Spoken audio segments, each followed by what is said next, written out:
જય શ્રી કૃષ્ણ. કેમ છો બધા? આઈ હોપ તમે બધા મજામાં હશો.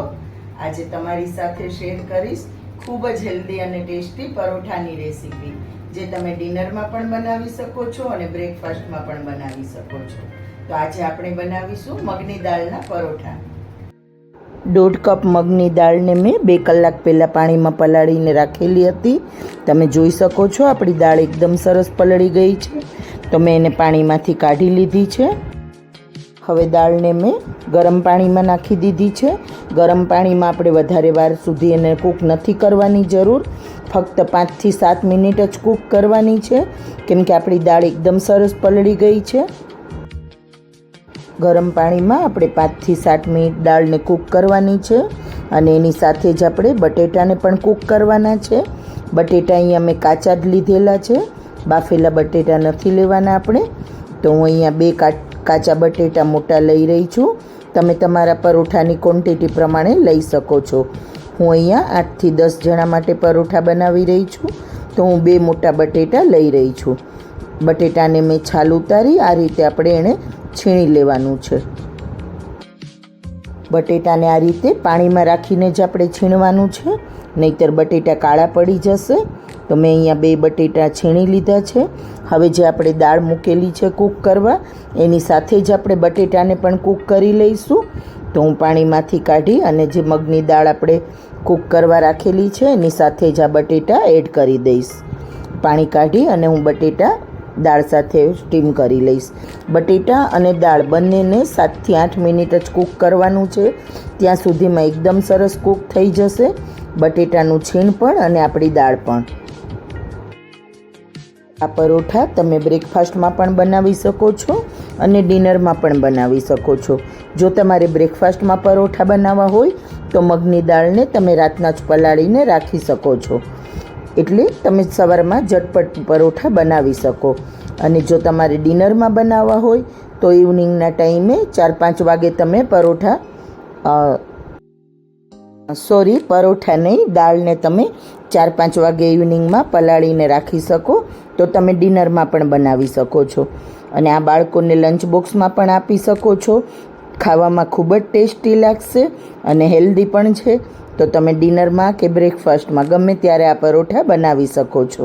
અહીંયા આપણું મગની દાળ અને બટેટાનું છીણ એકદમ સરસ કૂક થઈ ગયું છે, તો એને મેં સાઈડમાં રાખી દીધું છે પાણીમાંથી નીકાળીને. હવે અહીંયા મેં 4 કપ ઘઉંનો લોટ લઈ લીધેલો છે. જે આપણે રોટલી બનાવીએ એ જ લોટ લીધેલો છે પરોઠા માટે મેં. અને એની અંદર આપણે 2 ટેબલ સ્પૂન જેટલું આખું જીરું નાખી દઈશું. થોડી ટેસ્ટ પ્રમાણે હળદર અને લાલ મરચું પાવડર, એ ફક્ત આપણે કલર પૂરતું જ નાખવાનું છે, વધારે નથી નાખવાનું મરચુંને. 1 ટેબલ સ્પૂન ગરમ મસાલા પાવડર અને બાકી અહીંયા મેં કસૂરી મેથી લીધેલી છે. તો કસૂરી મેથી મેં 1/2 કપ જેટલી લીધેલી છે. એને હાથેથી મસળી સારી રીતે એમાં લોટમાં મિક્સ કરી દઈશું અને સ્વાદ અનુસાર મીઠું નાખી દઈશું. ને પરોઠાને થોડો સ્પાઇસી ટેસ્ટ આપવા માટે મેં અહીંયા 1 ટેબલ સ્પૂન આદુ મરચાંની પેસ્ટ લીધેલી છે. તમને જો લસણ પસંદ હોય તો લસણ પણ નાખી શકો છો, અને જો બાળકો માટે બનાવતા હોય તો તમે આદુ મરચાંની પેસ્ટ સ્કીપ કરી શકો છો, નાના બાળકો માટે બનાવતા હોય તો. હવે બધી વસ્તુને આપણે લોટમાં સરસ રીતે મિક્સ કરી દીધી છે. હવે જે આપણે દાળ અને બટેટાનું છીણ રાખેલું હતું કૂક કરીને, એ પણ સરસ ઠંડુ થઈ ગયું છે, પાણી પણ એનું નીતરી ગયું છે. તો એને આપણે લોટમાં સારી રીતે મિક્સ કરી લઈશું. આપણે લોટમાં હમણાં પાણી નાખવાની ઉતાવળ નથી કરવાની બિલકુલ, કેમ કે બટેટામાં અને મગની દાળમાં થોડો પાણીનો ભાગ હશે. તો જે પ્રમાણે જરૂર લાગે એ પ્રમાણે તમારે પાણી નાખવાનું છે. પરોઠાનો જે આપણે સાદા પરોઠા બનાવી અને લોટ બાંધીએ એ રીતે કઠણ લોટ બાંધવાનો છે.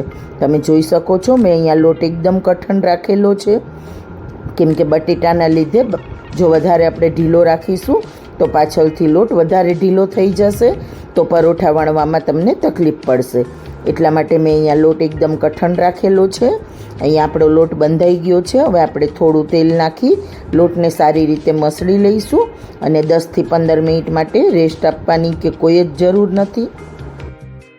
જો તમે બ્રેકફાસ્ટમાં બનાવતા હોય તો બ્રેકફાસ્ટમાં આપણને એટલો બધો ટાઈમ નથી રહેતો કે આપણે લોટને રેસ્ટ માટે સાઈડમાં રાખી શકીએ. એટલા માટે હું અહીંયા પરોઠા તરત જ બનાવી રહી છું. તમારી પાસે જો ટાઈમ હોય તો તમે 5 થી 7 મિનિટ માટે રેસ્ટ આપી શકો છો, પણ રેસ્ટ આપવાની બિલકુલ જરૂર નથી, તો પણ તમારા પરોઠા એકદમ સરસ બનશે. તો હું અહીંયા રેસ્ટ નથી આપી રહી પરોઠાને, ડાયરેક્ટ જ હું અહીંયા પરોઠા બનાવી રહી છું.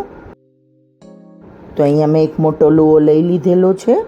લુઓ થોડો મોટો લેવાનો છે કેમ કે આપણે અહીંયા પરોઠું મોટું સાઈઝનું રાખવાનું છે, પડવાળા બનાવીશું એટલા માટે. કેમ કે આપણે આમાં સ્ટફિંગ કે કંઈ ભરવાનું નથી, એટલા માટે આપણે લેયરવાળા પરોઠા બનાવીશું. તો હું અહીંયા જેટલું તમે વણી શકો એ રીતે તમારે જે સાઈઝનું તમારે બનાવવું હોય એ રીતે તમે પરોઠું વણીને તૈયાર કરી શકો છો. તમે જોઈ શકો છો આપણો લોટ એકદમ કઠણ પણ નથી, એકદમ ઢીલો પણ નથી, એકદમ પરફેક્ટ લોટ બંધાયેલો છે. તો હવે આપણે મેં અહીંયા પરોઠું વણી લીધું છે, વણીને તૈયાર થઈ ગયું છે. હવે એમાં હું બ્રશની મદદથી તેલ લગાવી રહી છું. તમે તેલની જગ્યાએ ઘી પણ લગાવી શકો છો, પણ હું અત્યારે અહીંયા તેલનો યુઝ કરી રહી છું. તો આખા પરોઠામાં આપણે બ્રશની મદદથી તેલ લગાવી દઈશું અને ઉપર થોડો કોરો લોટ છાંટી દઈશું. તમે જોઈ શકો છો બહુ વધારે તેલ નથી લગાવી રહી, ફક્ત થોડુંક તેલ લગાવવાનું છે. 1 થી 2 ડ્રોપ્સમાં તમારા આખા પરોઠામાં તેલ સ્પ્રેડ થઈ જશે. હવે ઉપરથી આપણે થોડો જે ઓટામણ માટે રાખેલો હતો એમાંથી થોડો લોટ છાંટી દઈશું, બહુ વધારે લોટ નથી છાંટવાનો. હવે અહીંયા પરોઠાને મેં ફોલ્ડ કરી લીધું છે અને એ જ રીતે આપણે અહીંયા પણ બ્રશની મદદથી તેલ અને લોટ લગાવી દઈશું. થોડું તેલ સ્પ્રેડ કરી અને એની ઉપર આપણે કોરો લોટ છાંટી દઈશું અને ફરીથી પરોઠાને ફોલ્ડ કરી લઈશું. ફરીથી પરોઠાને આપણે ફોલ્ડ કરી લેવાનું છે અને એકદમ સરસ રીતે પરોઠાને વણી લેવાનું છે. આમાં આપણે સ્ટફિંગની કે કોઈ ઝંઝટ નથી, ખૂબ જ ટેસ્ટી અને ખૂબ ઝટપટ બની જશે અને પરોઠા ખાવામાં પણ ખૂબ જ સરસ લાગશે. તો તમે પણ એકવાર આ રીતે પરોઠા બનાવી જરૂરથી ટ્રાય કરજો અને બાળકોને લંચ બોક્સમાં આપવા માટે બેસ્ટ ઓપ્શન છે. તો આપણે પરોઠુંને તવી પર નાખી દીધું છે. હવે હું અહીંયા એને ઘીમાં શેકી રહી છું. તમે તેલમાં કે બટરમાં પણ શેકી શકો છો, પણ હું અહીંયા ઘરનું દેશી ઘી છે એમાં જ બનાવી રહી છું. પરોઠાને બંને સાઈડ ગોલ્ડન બ્રાઉન થઈ જાય ત્યાં સુધી આપણે એને સારી રીતે શેકી લઈશું. આ જ રીતે આપણે બાકીના બધા પરોઠા બનાવી અને રેડી કરી લઈશું. પરોઠાને તમારે શેપ તમારી પસંદનો આપી શકો છો. તમારે ગોળ બનાવવા હોય તો ગોળ પણ બનાવી શકો છો, સ્ક્વેર પણ બનાવી શકો છો. જે રીતે તમને પસંદ હોય એ રીતે બનાવી શકો છો. તો તમે જોઈ શકો છો આપણા પરોઠા રેડી થઈ ગયા છે અને ખૂબ જ ઓછા ટાઈમમાં ખૂબ હેલ્ધી નાસ્તો આપણો રેડી થઈ ગયો છે. તો તમે પણ એકવાર આ રીતે પરોઠા બનાવી જરૂરથી ટ્રાય કરજો અને મારી આજની રેસીપી ગમી હોય તો મારા વિડીયોને લાઈક, શેર અને કોમેન્ટ જરૂરથી કરજો. ફ્રેન્ડ્સ, તમે કોઈ નવી રેસીપી જોવા માંગતા હોય તો મને કોમેન્ટ બોક્સમાં જણાવી શકો છો. હું એ પણ મૂકવાની જરૂરથી કોશિશ કરીશ. પરોઠાને તમે ઠંડા દહીં સાથે, ગરમા ગરમ ચા સાથે, ગ્રીન ચટણી કે કેચઅપ સાથે સર્વ કરી શકો છો. તો મળીએ નવા વિડીયોમાં. Thank you.